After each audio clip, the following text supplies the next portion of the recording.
You want to start or scale your property development business to 8 figures and beyond? Then you're in the right place. This is the Property Experts Podcast with Ben Richards and Jack Diggins, two serial entrepreneurs bringing weekly insights from our award-winning businesses.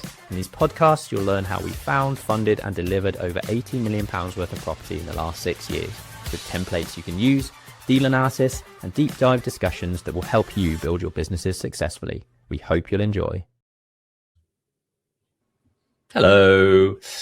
Welcome to this Friday afternoon, the 17th of July, and today is a special episode. We have got a Q&A special, so get your questions going ASAP down in whatever platform you are tuning in on. And I've just realized we are coming up, we're very, very close to 200 episodes, which is absolutely mad. We're here every Friday and we are talking business, we're talking property development, we're talking how to grow your businesses and how you can learn from some of the mistakes that we've made and flip them into your own stuff and succeed. So on the agenda today, it's 17th of July, as I mentioned. We're going to be talking a little bit about G values and SAP assessments. I did a long piece on SAP assessments last week or the week before. And this is just an extra learning that I think would be useful for people this week. Why you should spend time on valuations more than your finance terms. I'm interested to see what Jack has to say about that. I'm going to give you a quick brand update. Last week, I showcased a couple of options for our brand refresh with Aura, and we're taking 2 options forward. So were you one of the ones that chose one of the options that we're moving forward with? Company AI usage, we did a survey around who's using what and if they are using it at all. And the results are quite interesting, so stick around for that. We're going to be talking about some of the benefits of having private healthcare within your businesses. And I am going to finally giving you an update on the sales open days that we've got tomorrow. So we are open on the Old Maltings and St Andrew's Court tomorrow.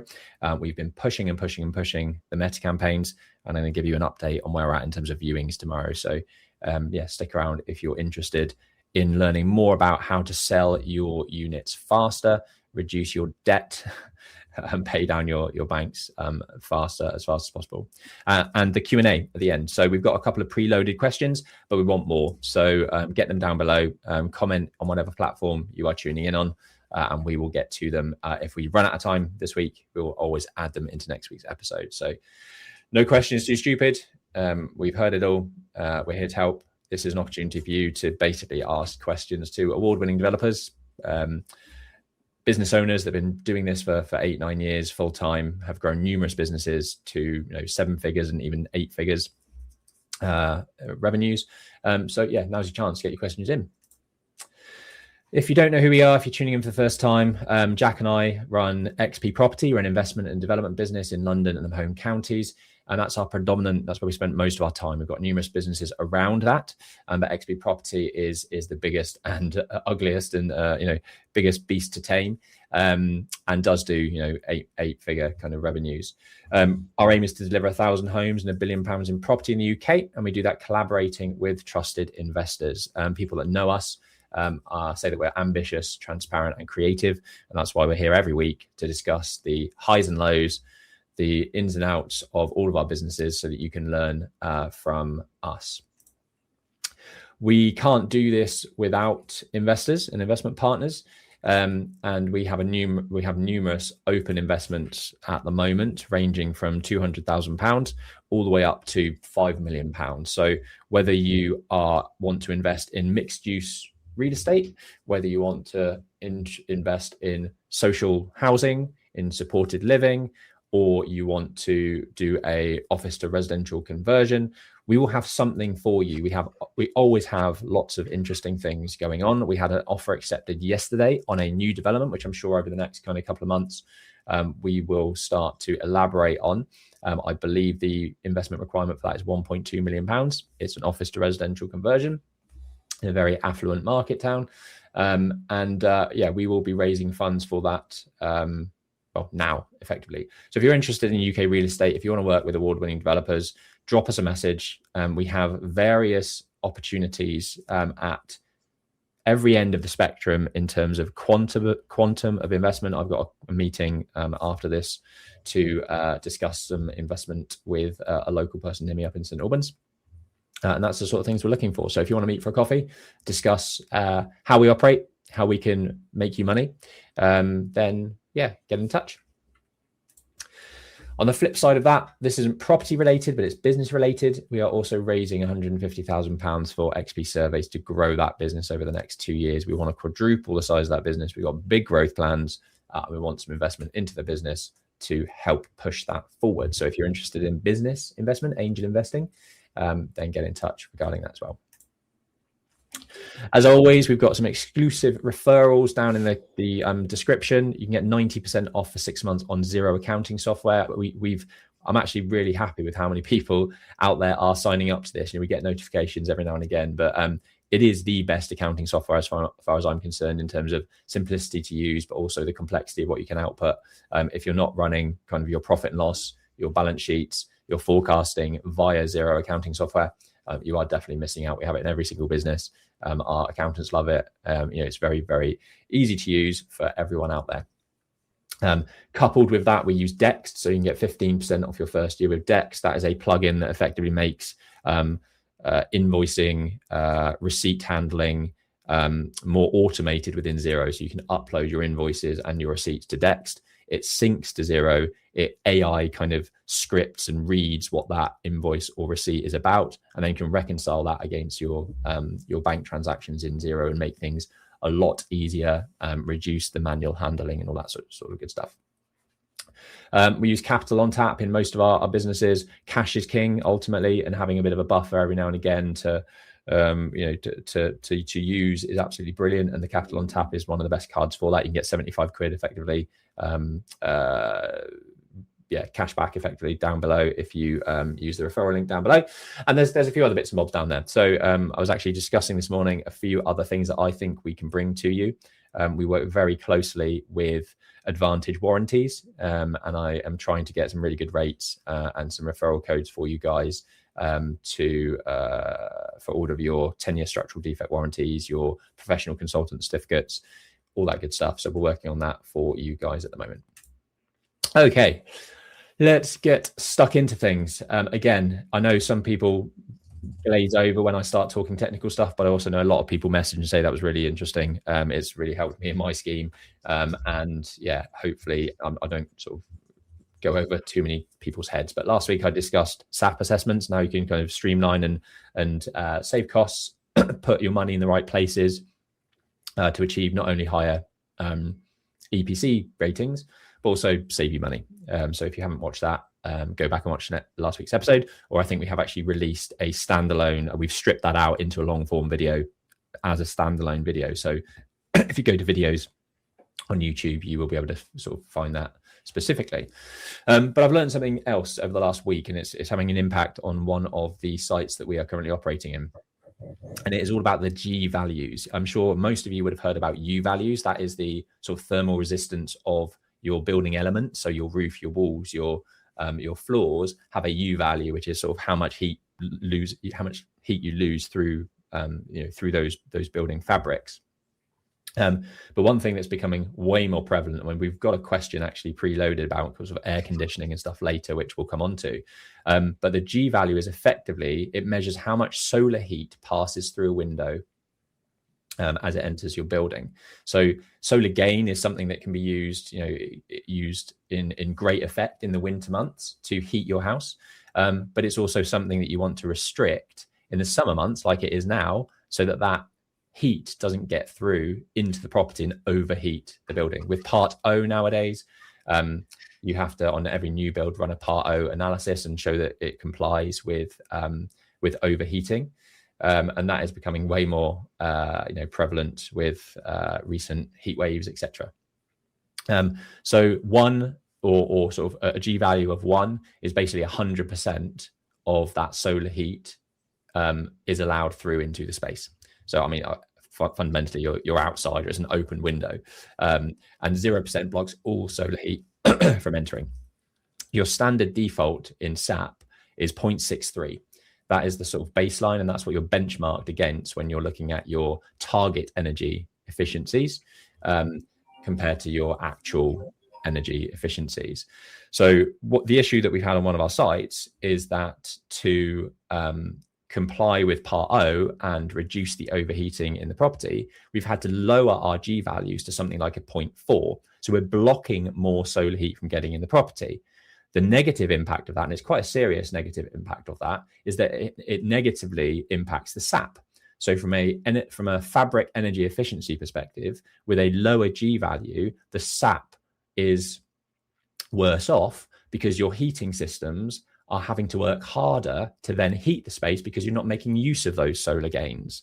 So it's sort of, you have to have a real balancing act of achieving your Part O compliance, but then also making sure that your SAP conforms. So basically what this is in the window is a film.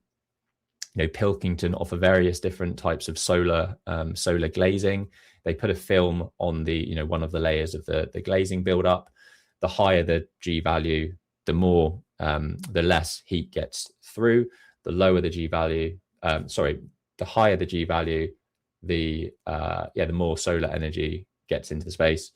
The lower the G value, it blocks that solar heat from entering. So in this winter, when you want more solar gain and more natural heat to heat the space, you're not getting that with the lower G values.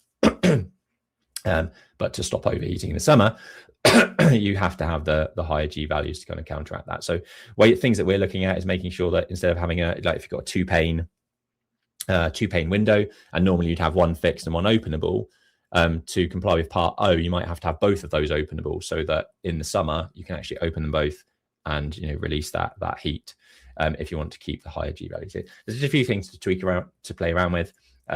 These are just really, really nitty gritty levers that you can pull, like I mentioned last week, in terms of compliance, but also saving you money. The overheating and SAP guys were like, well, we want you to put in MVHR, or we want you to put in air conditioning. Okay, well, that's going to cost us $5 or $6 grand per house to do that. I don't want to spend that money. What other ways can we do to make it comply? And this is where you start playing around with G values, you start playing around with your SAPs, and you try to find a balance to make it work naturally without having to then install costly in terms of OPEX and CAPEX for things like MVHR and AC. Cool. There you go. Hope you haven't glazed over. If you're interested in finance, now's the time. Well, can you just go back one for a second? I was just going to actually chat through. So we've obviously had like the most ridiculously hot summer. I think it was like the hottest recorded May in Europe this year. And I picked the in-laws up, who are Californian, born and bred California, but they live in California. And my father-in-law said to me, do you get a premium if you sell a house with air conditioning? And I sort of said, well, there's 2 weeks of unbearable heat in a likely year, but there's 5 months of unbearable cold in the UK with like retrofit houses that just can't maintain the heat as well as they could. So my argument was, I think you would sell. I don't think people care at the moment about cooling as much as they care about heating. Yeah. But as new stock gets built and the quality of that stock gets built, I think that will end up transitioning. Like I've never heard so many people in the UK talk about air conditioning units. Like, have you got one? Yeah, have you got one? It's great. I've got my AC unit running to get it the right temperature, and it's like it's almost like we're in a different country. I bought like a sort of AC type fan. It's like a budget one from Amazon where you like put ice blocks in the bottom and it cools, instead of blowing out warm air, it still blows out cool air.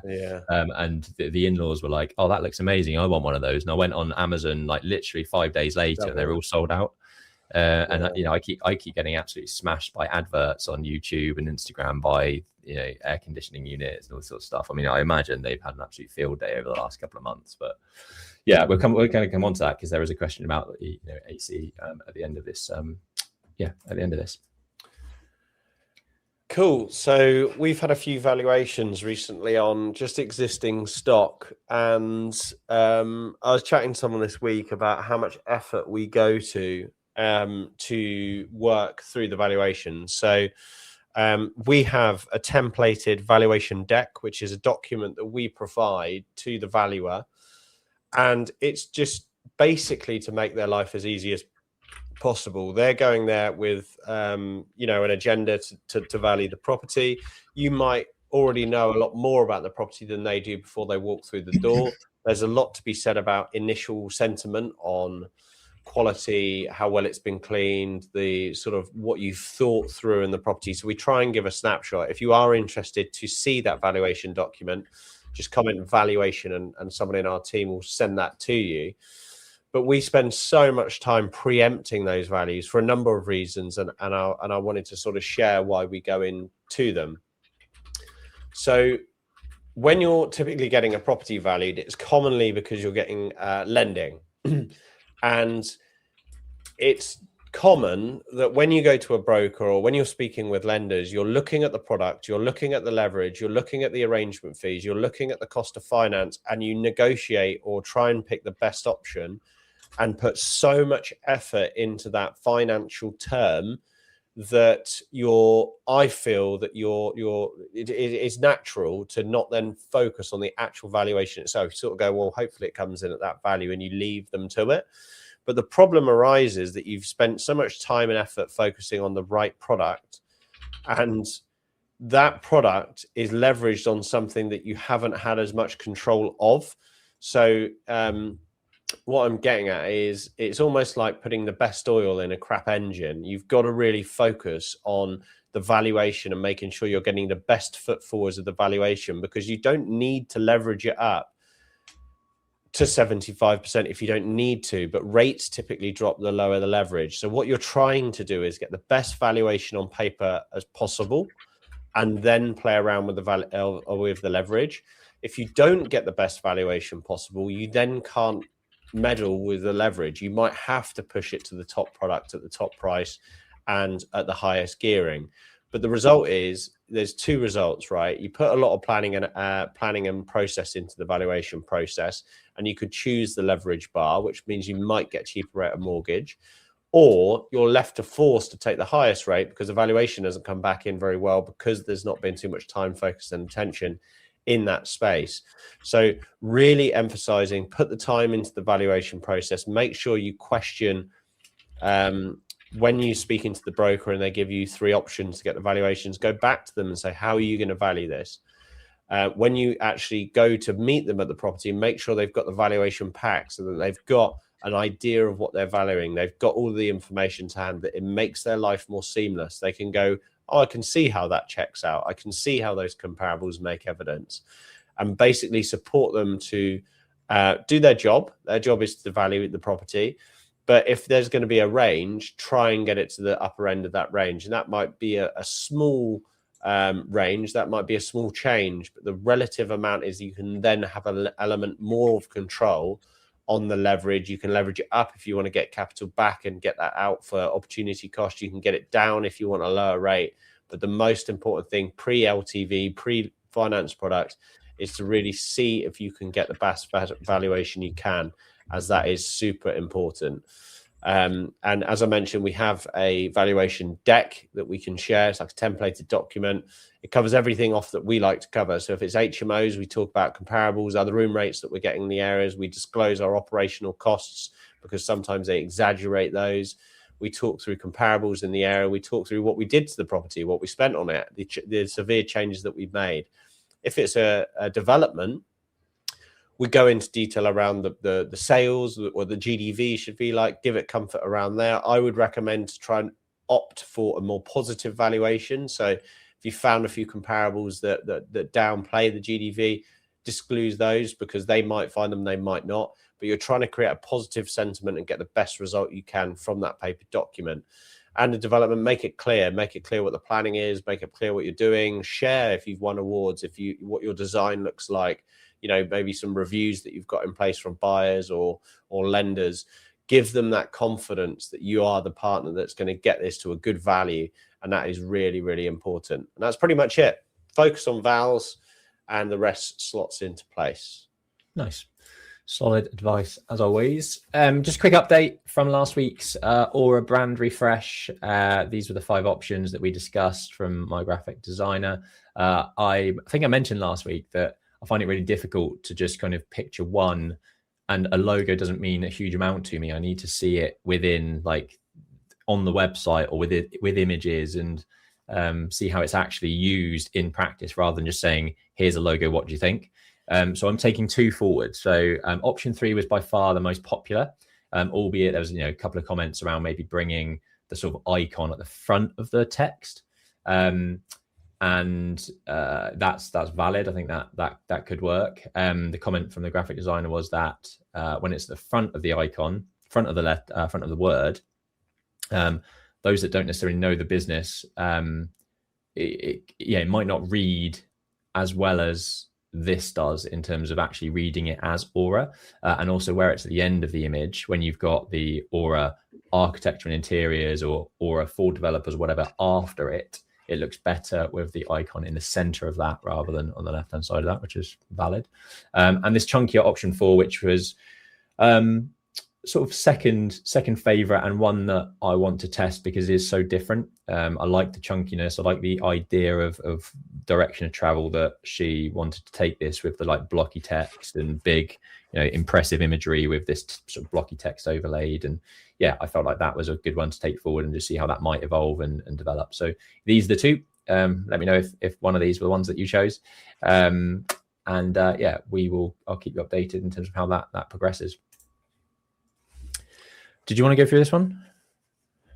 I didn't even know this was a thing. Did we do a test? Did we do a test? Oh, we did. I'll do it then. We sent around a Google form just to understand what people within our business were actually using. Questions like, which AI platforms do you use most frequency? Do you use them at all? Are you using them for company related tasks? Do you use them for personal tasks? Do you pay for them? Do you just use the free versions? Blah, blah, blah, all that sort of stuff. And it was interesting. I think generally kind of there'll be some businesses out there where the people in them just don't use it at all. We're clearly not one of those companies. We're quite a young company. We use tech to our best advantage. We push AI onto our team. We started a couple of months ago the monthly mastermind. So we are getting together every month now and sort of showing show and tell effectively. What are people up to? What skills are they building? What are you doing to kind of improve your workflows, systems, and processes? All that sort of stuff. Very clearly, ChatGPT is by far the most frequently used, and that sort of doesn't surprise me. And even though I've been banging on about Claude for the last couple of months, and I've been using Claude to build stuff and create stuff, I still use ChatGPT a lot for creating prompts for me to throw into Claude, to ask quick questions. I feel like ChatGPT actually is way better than Claude in terms of speed. I get much faster responses. I built a new PC spec yesterday, and because this one is slow and really, really bad. And I used ChatGPT for that. But what I found quite amusing was that it tries to please you. So I'd say, what about this spec? And I say, yeah, that's amazing. This is great. This is great. And then say, actually, they don't have this this spec of graphics card. How about this graphics card? Oh yeah, this one's loads better. Yeah, maybe you should use this one. And it basically contradicted itself within 2 minutes, saying that actually, this one's crap and this one's better. And it previously told me it was great and all that sort of stuff. So you still got to be quite careful and ask it the right questions and feed it the right context, etc. But yeah, I still think ChatGPT is great. A lot of people using Gemini, interestingly. It is ingrained within the Google suite of programs that we use. We use G Suite for everything. So it sort of doesn't surprise me that is used for ad hoc stuff. I mean, there's a slide, where is it? This G value slide. This image was created by Gemini within Google Slides. I just said, I want somebody in a house looking sweaty, through the glazing is the sun, blah, blah, blah. And away it goes and creates a happy day. So there's loads of things that Gemini can do for you. And I think it is great. All of these different AIs have different use cases as far as I'm concerned. Interestingly, nobody using some of these ones, Midjourney, GitHub. I've just become a bit of a GitHub explorer, because I'm sort of building stuff with Claude, and GitHub is a great way of having a repository of data and processes and programs. So I'm just getting my head into that now. So maybe I can feed back some stuff at a later date. But do you use these AI platforms for company related work tasks? 67% of our staff do frequently use it. 27% occasionally use it.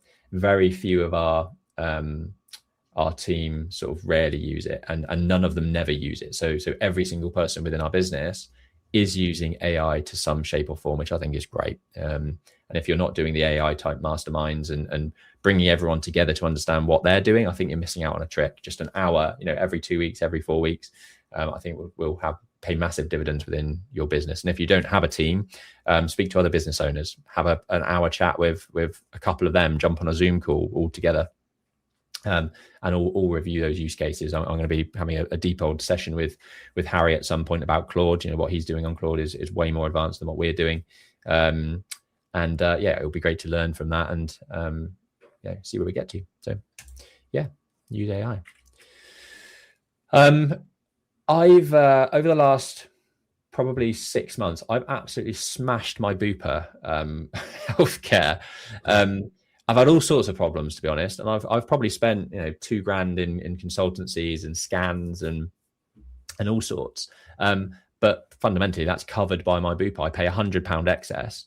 I think we pay something like 1,200 quid a year for the Bupa private healthcare that Jack and I have within the business. And I've needed it this year. I've made my money. I've used more than my fair share this year with various bits and bobs. And going private doesn't have to cost the earth. Fundamentally, it is a business expense. There's a small benefit in kind as a personal kind of director that you have to pay because of it, but it's minor compared to when you do have problems.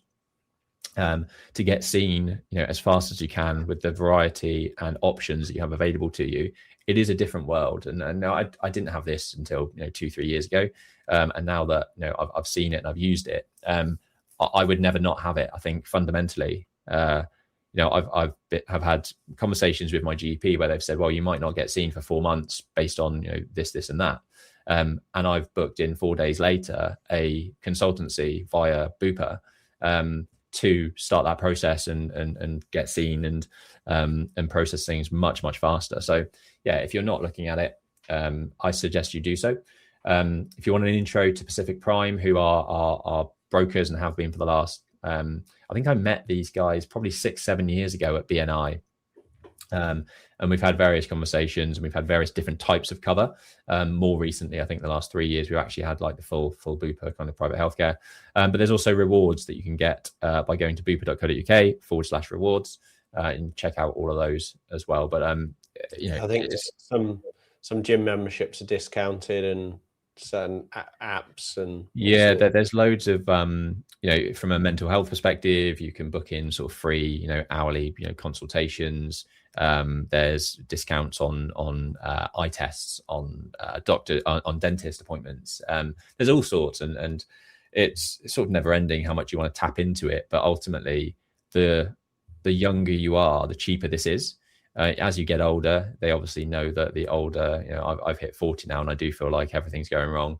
But, the older you are, the more it costs you. So the sooner you can get into this and start building up that kind of, healthy lifestyle and reduce and, stop yourself from getting some problems with some of the preemptive stuff that they have to offer as well. All the better. I think for the last 5 years, I've done 2 Bupa sort of full body scans as well. They're useful just to catch things early. I know, one particular person that sort of went in for a general checkup and thought now's the time to do like a whole body scan and caught some cancer, scares very early. And for the sake of what was, I think, 450 quid, via the business, it's definitely worthwhile doing. So think about it. If you want an intro to our broker for discussion, then drop us a message as always, and get yourself some private healthcare without getting too morbid. The drawback or if the healthcare doesn't work, get yourself signed up and get yourself a complimentary legacy audit with the black box.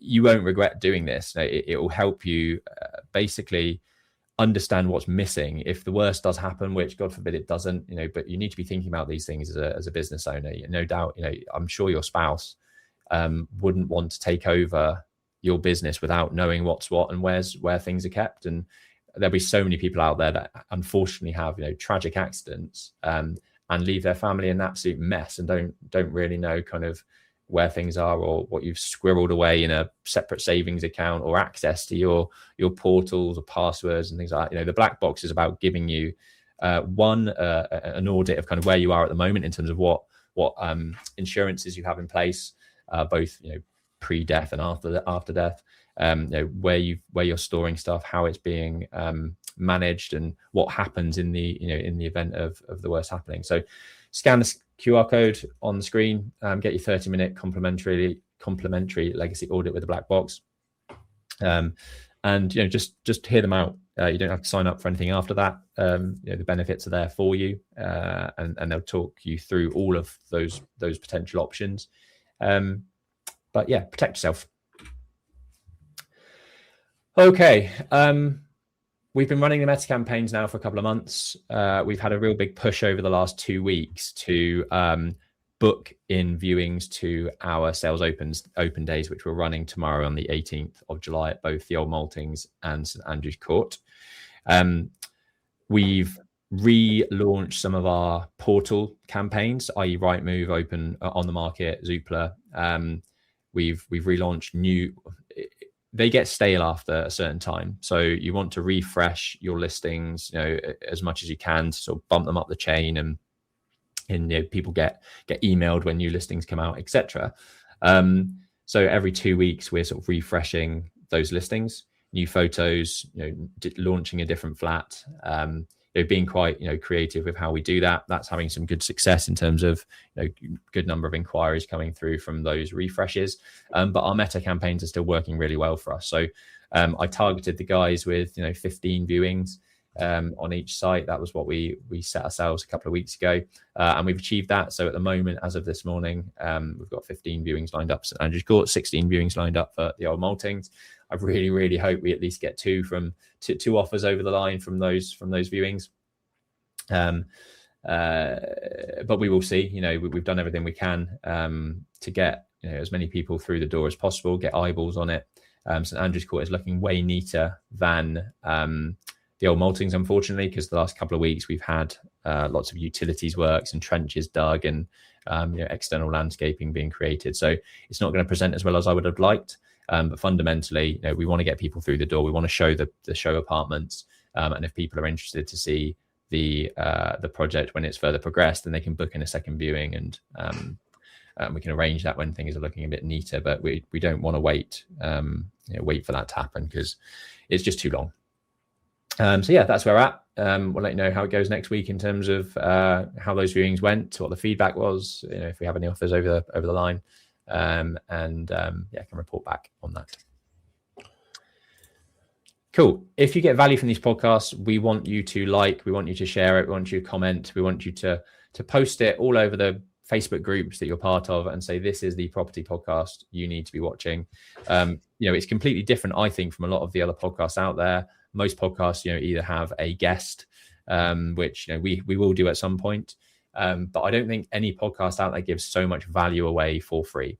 And you tell us that people that do tune into this regularly get huge amount of golden nuggets from all the things that we talk about in business and property. So I think we deserve a rate, a review, and a share. So do that for us if you will. If you're tuning on video, great. That is the best platform to watch this on. But if you like things in your ears and you want to listen to us on your way into work on a Monday morning or in the gym, we relaunch the audio podcasts on Monday at 5 a.m. So that's repurposing the existing video content that we produce on a Friday afternoon, turning it into audio format, and then launching across the podcast platforms like Spotify and Apple. So watch us, listen to us, but if you can do anything, just share it with one person you think will get value from it. I'll actually say, if anyone does rate us, we give you the right to message us and say, Jack and Ben, I've just rated your channel. Well, 5 stars. You're amazing. Thank you very much. I would like this type of template or document. We will send it to you for free. Yeah, as a freebie. Can't ask for more than that. Yeah. Cool. On to some Q&A stuff. I'll read it out. I'll let Jack go first. Hot topic at the moment with air conditioning units running at the same efficiency as air source heat pumps. What are your thoughts on installing them on developments? And do you think it will be a requirement in the future? You've sort of had your bit of a take on that. Yeah, so that original take was because the person asking the question had a pre-agenda of air conditioning only being a cooling feature, whereas air conditioning can actually be a pretty efficient heating feature. I mean, I don't know. I feel that we're still a fabric heating country. It's very common that radiators heat the furniture in the buildings, bring the bottom temperature up. The underfloor is the same. I think the way that the world is going with more, essentially, if you built a house to existing building regs, it's going to be, and you get it pretty airtight. I'm not talking about passive house standards, but standard building control house standards. It will be very efficient. It will be, 130 mil of cavity insulation. And if you can have as least thermal bridging as you can, it is going to be pretty efficient, almost to the tune of a lot of the old models of underfloor heating will be too hot to heat the room. So I do feel there's now a way. I personally feel it's going to go electric. I feel like we're going to go down the model of typically heating houses via electric sources because it's the most renewable energy. And I know that you are running obviously air conditioning units off electric, but I find that the air heating comes with a bit more of a complex I suppose, side effect of that air quality. Whereas I think the ventilation is going to be something that's going to go down a route of actually improving the breathing of the building, but controlling so heat recovery ventilation systems. But then I believe it is still going to be item heating like electric underfloor, electric rads, whatever that may be. Personally, I mean, I feel like this question's come around more promptly because we've had such a hot summer. And if I'm being frank, I would rather an air source pump outside the house looking ugly than an air conditioning unit inside the house looking ugly. So I kind of feel like I would prefer to push the items or the hardware outside the building and keep it as clean as possible. But who knows? I think generally, air source has got a very good run to be the leader combined with solar. Mm-hmm. Yeah, I don't actually like air source heat pumps. I think they're clunky. I think they're hard to maintain, and I don't think people really understand them. But it is the way that the government are pushing things. On the air conditioning thing, I sort of agree with Jack in terms of the fabric stuff. Like, we are taught, architecturally to always think fabric first and think about air tightness and thermal bridging and make the property as tight as it possibly can be. That is largely to do with keeping heat in during the winter, and that's historically kind of what we as a UK based sort of designers think about first. It's actually keeping it warm in the winter rather than keeping things cool in the summer. But the latest building regs from 2023 introduced Part O, all about overheating, because it is becoming a more and more of an issue with the amount of insulation that we're installing in these houses, and that the amount of glazing we now install in our properties. For the reasons I mentioned earlier in the G value conversation, there's way more sort of solar gain. You're heating up your properties a lot more, and that heat is staying in because of the insulation. So once that heat's in, it's very difficult to get it out. So thinking passively, thinking fabric first is always going to be sort of a designer's first port of call. What I mean by passively is even things like Velux windows over stair cores, where those Velux windows are on an automated opener, so that if the heating within the property gets above 24 degrees, that Velux window opens and passively helps to cool the property a bit more. So hot air draws out of that at high level. And brings that hot air, out the property and lets it release. That's something that I think is a very easy fix for a lot of people, actually. Like I mentioned earlier, not having fixed window panels, having more openable windows to help sort of counteract that. Interestingly, on the towers and the big stuff that I was doing with the Berkeley group, even 10 years ago, they were still installing comfort cooling at that point.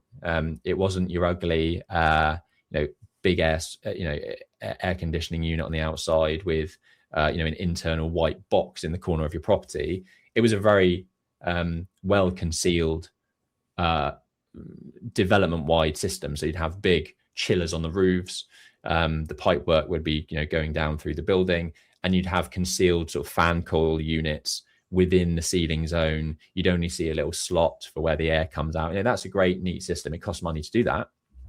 But that's why, a fan coil unit that can do heating and cooling. So I think, if we're going to do anything, it would be a bit of both, where it's one combined system that has the option to like reverse it and go for cooling as well as the heating process. But I do think it will be a requirement in the future, but I think we're probably a good 5-10 years away from that being a requirement. And I think ultimately the government will want us to push for passive methods first, and only if things, can't get things to conform passively will they make it a requirement to add the air conditioning in. So, do you know what's really funny is the person that actually asked this question was Rob, my brother. Right. And I know that he's said this because he's got a loft. His master bedroom is in the loft. It's fucking roasting. Yeah. And I actually said, I think your best bet is an automated Velux at the top of the stairs before you even said it. There you go. I've taught you well. I mean, Lucas's bedroom is absolutely roasting. The neighbours put in air conditioning last summer, which is very, maybe they've done well there, but got a good price before this summer. Yeah, I mean, we've just put a one of those cooling fans up there for him. But like you say, for the 3 weeks of a year normally it's maybe 1 week. We've just had a really, really good summer where it's been an absolute heat wave for the last couple of weeks. Whereas normally it's only ever 1 week really that you have really bad problems. That's our thoughts. Cool. How to raise equity on a 15% coupon without giving up a JV share. Do you want to kick off with this one? It's more your bag. How to raise equity on a 15% without giving a JV share. I mean, we do capital raising for our projects. We've done a combination of either loan structure, which this technically is. So what this person asking the question is saying is, how do I keep 100% of the project without giving them a share, but I pay them, intend to pay them 15% on their capital? So that is a loan structure. So it's not an equity joint venture, it's a loan. We actually go out to raise with the amount, typically not actually pushing an agenda of loan or JV share, but let's just assume we are. The security is the same. We always try and secure the investor the best security possible, which is typically a second charge. And then that's kind of down to you to go out to find the people that are invested in. I actually think that what this question makes me think, and I might be wrong, is I think you're potentially focusing on the wrong things. What's really important is the investor that you've got to put out the feelers and go out to as many contacts as you can. And the most important thing is they've got to know, like, and trust you, and they've got to like the scheme. Beyond that, you then negotiate what the share structure looks like, what the return on capital is. But I would certainly address those two things first,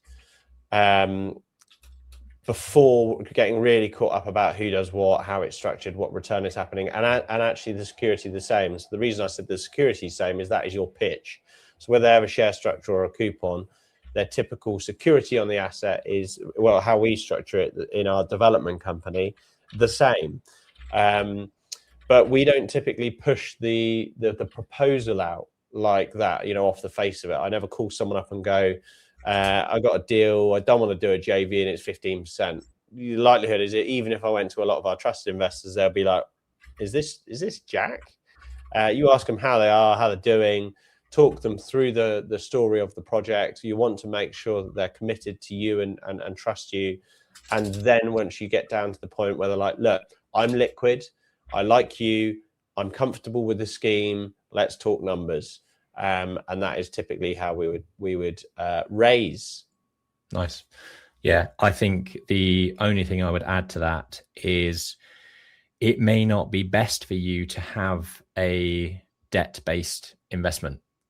We've spoken about this many times, where had we had a 15% coupon on the investment, and things like COVID gets in the way, we would have been hemorrhaging money on that basis. We were very happy and lucky in those situations that we had an equity JV partner, where it's effectively you're sharing that risk, sharing the reward, and you're not just constantly kind of your margins being chipped away by that 15% coupon. So there's a bit missing from this question, whereby the person said, if you can find me that, I will love you forever and you be my savior, blah, blah, blah.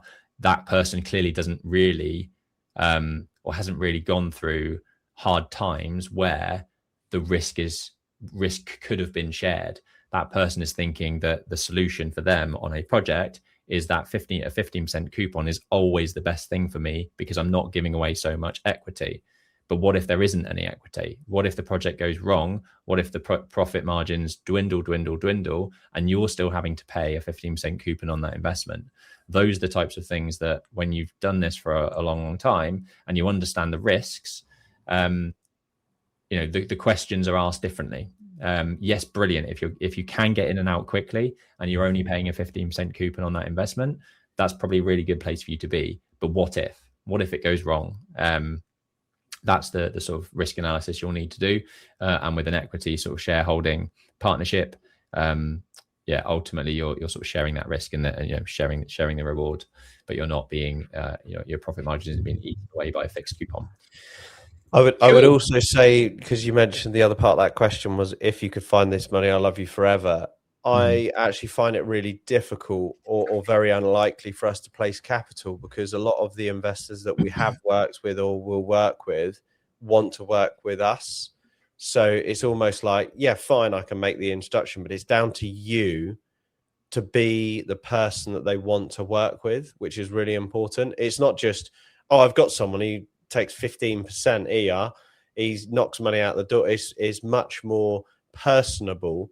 Unless you're going to like big funds, and then it's less personable, and then it still is on you. Like the DD process is still on you. Next. Nice. Yeah, the next one's a bit of a plug.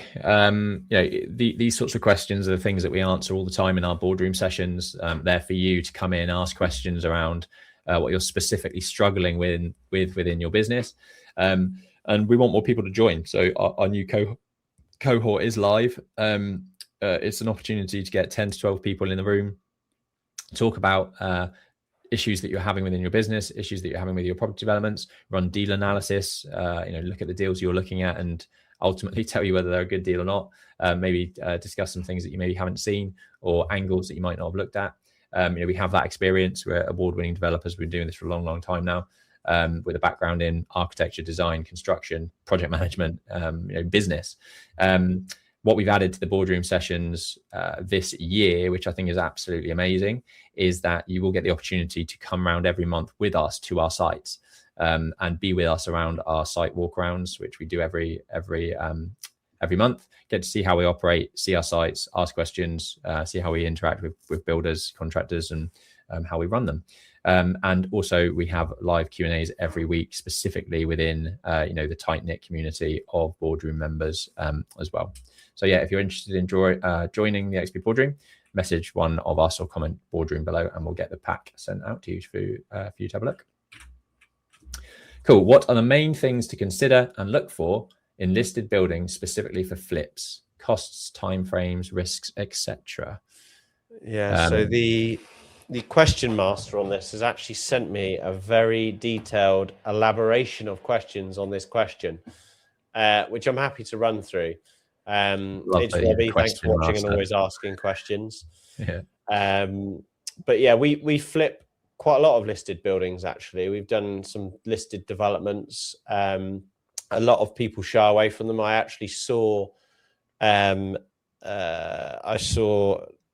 Samuel Leeds did a reel about 6 weeks ago, which was it was basically like his typical grabby, like, these are the property investments that you should not buy.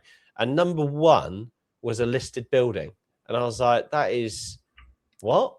Terrible What advice. context You know what you're should doing. you not buy? Yeah, well, what do you mean? I know people that are very successful heritage developers that do it, even better than house bashers. And to pick up on that point, we don't mind listed buildings, and they are a pain in the arse in some areas and capacity. So I'm actually going to go through all of Robbie's questions on this listed buildings question. So he said, grade 2 listed buildings for flipping. If you're comparing, if possible, like for like renovations in terms of size, location, spec, how much extra funds do you think it would cost? Is it 50%? And in terms of timeframes, how many extra months would necessary planning, surveys, reports add on?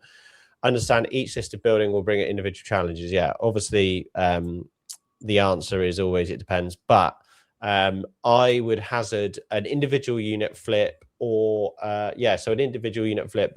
My biggest bugbear with listed properties is no matter how much time you spend doing and designing something at the outset, there's always an element of change that you want to implement when it actually comes down to it. So moving a wall, hanging a door in a certain different way, painting that a different color, all of these sorts of things. And that's just nature of development, right? Once you feel it and see it come together, you go, actually, it would make a bit more sense to do this or do that. And that is my biggest bugbear, because you can't just do that. You can't just be like, move that wall there. Because on a normal residential house, you just do it. You don't need consent for external configuration. And that is my largest pain point, because to do that change then, it's very serious listed building, because it's actually a criminal offence to cross the line with anything that hasn't been consented. You have to then draw up a plan. You then have to submit listed builder consent for that change. So I'd highly recommend doing as much as possible work up front. One HMO that we're doing at the moment in Central Suites is listed, and we've had to do a second application, which was semi-strategic, but we did an initial application to demolish and rebuild the extension, which was the problem. We've had to do another application for the HMO conversion to a 6-bed HMO. But think of everything that you can possibly do up front. So I think the major changes are actually the time frame and the time impact that a listed building has on a project, specifically a flip. So if you look at our project in Marlow that Ben and I did in XP Property, an additional 3 months isn't the end of the world on a large project. But on a flip where you've really got to get in and out and recapitalize, is typically more intense and impacted by that time frame. So I personally would add double the time that you will need. So that's literally, if it's 6 months, 12 months, if it's 12 months, 24 months, if it's 9 months, 18 months. Cost wise, I don't think there's a huge cost impact. Building stuff costs building stuff, unless you've got bespoke things that you need to rebuild, whether that's cornices, staircase spindles, all of these like bespoke items that are very costly.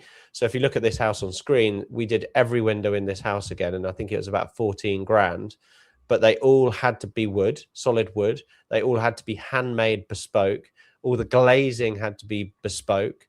All the windows that were refurbished couldn't just get taken out and replaced.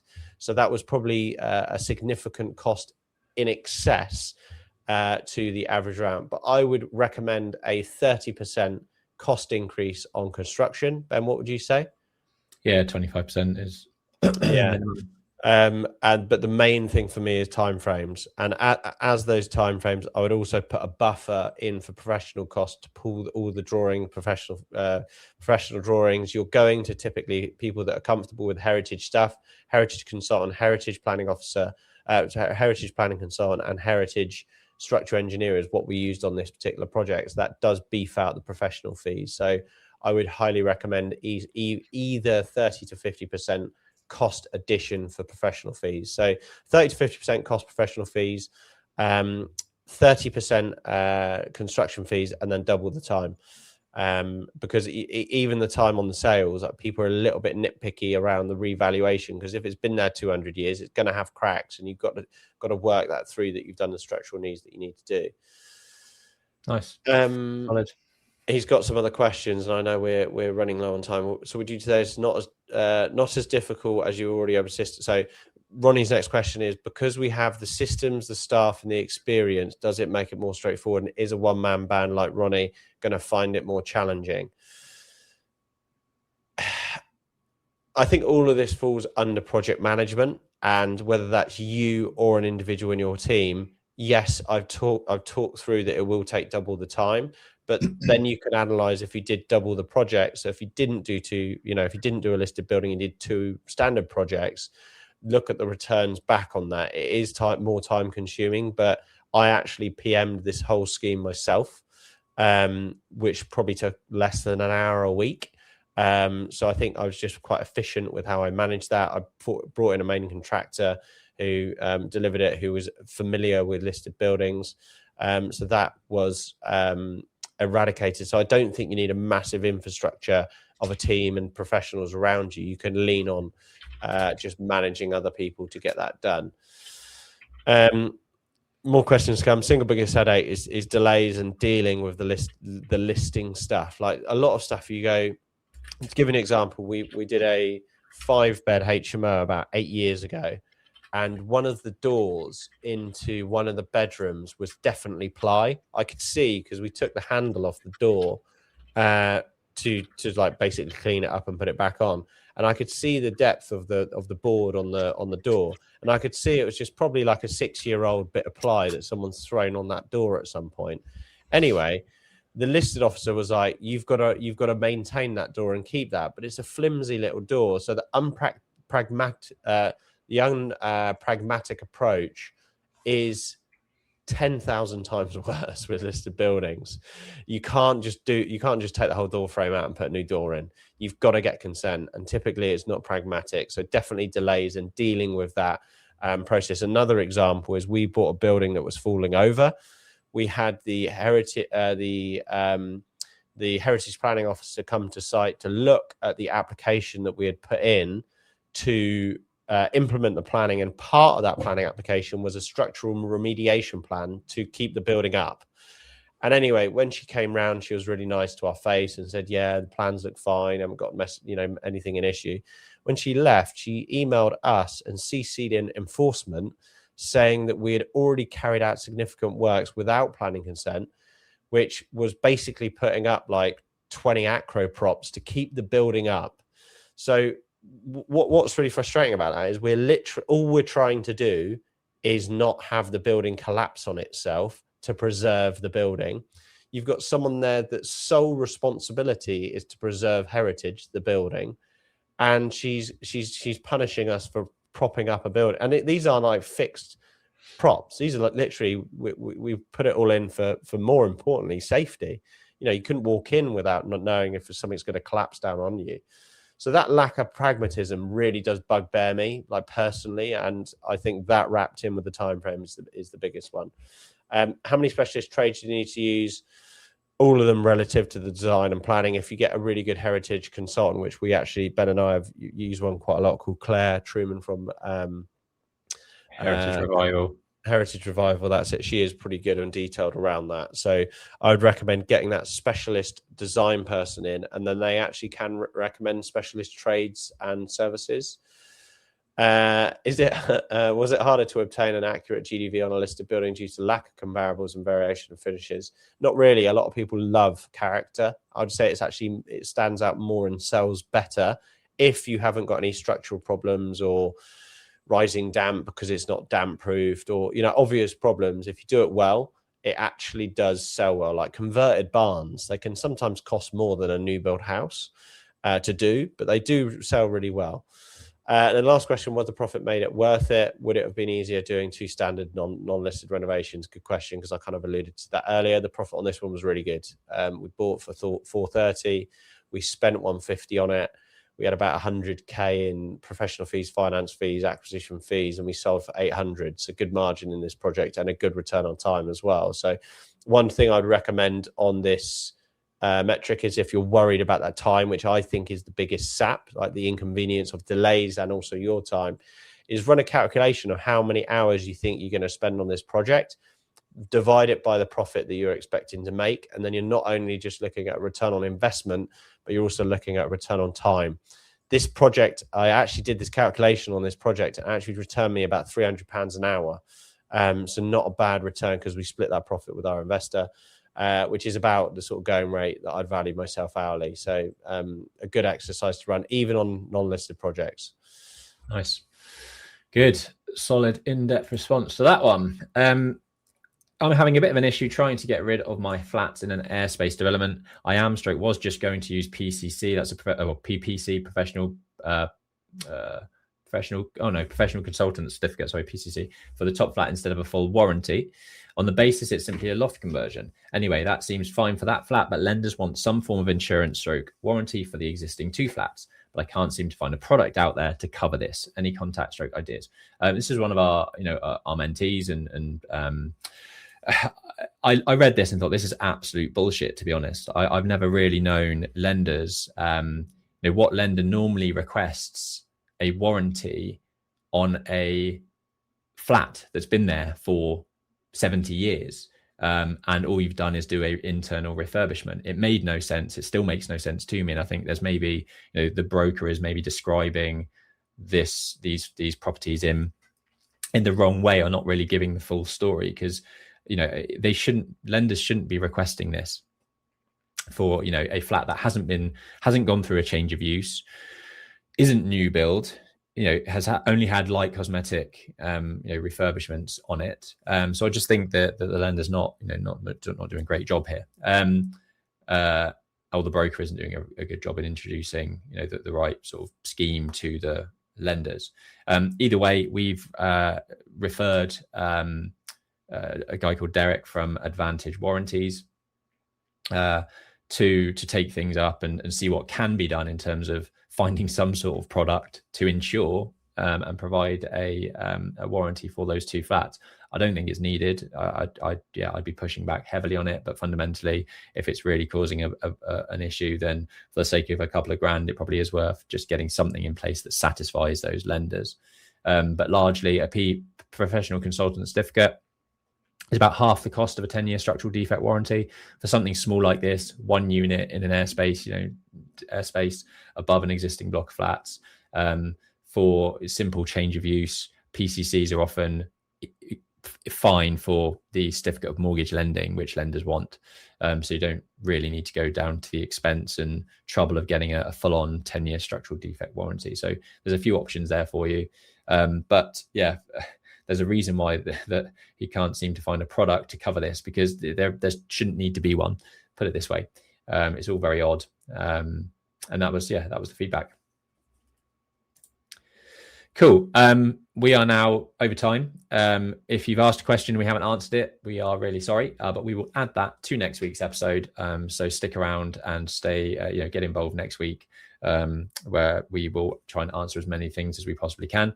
You'll see on screen, I'm really pushing the commercial conversion guide that Aura has to offer. You can download it for free on our website.